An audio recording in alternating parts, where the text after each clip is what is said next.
Hey guys, welcome back to RPO Restorations. It's 8 o'clock in the morning, it's 28 degrees outside, there's frost on the ground, and you can hear the geese flying by migrating south. I have nothing to look forward to but a cold, dark winter. So what do? I buy a new project. So stay tuned, I'm going to show you exactly what it is. We're going to do a quick walk around.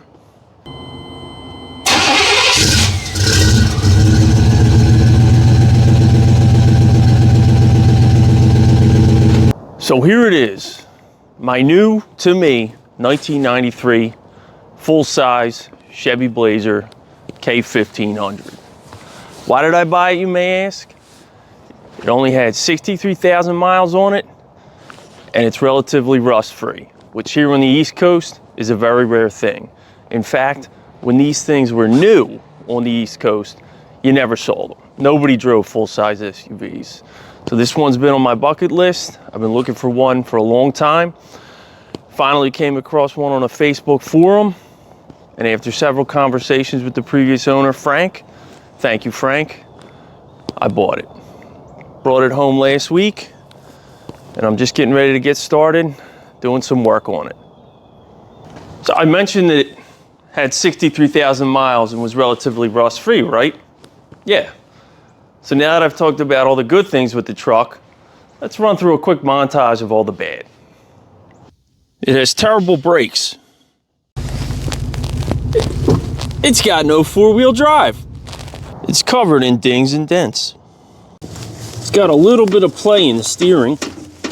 The paint's in terrible shape. It's got a center console you can take with you. It burns oil.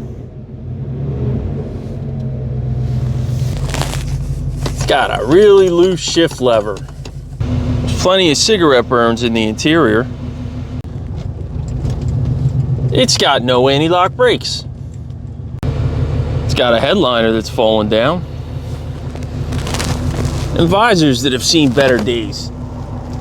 In fact, I think there might be a total of 3 screws holding the entire interior together. Did I mention the interior's filthy? Yeah, listen to that belt squeak. But, did I mention it's only got 63,000 miles on it? And it's pretty much rust-free. So guys, that's it. My brand new to me 1993 Chevy Blazer.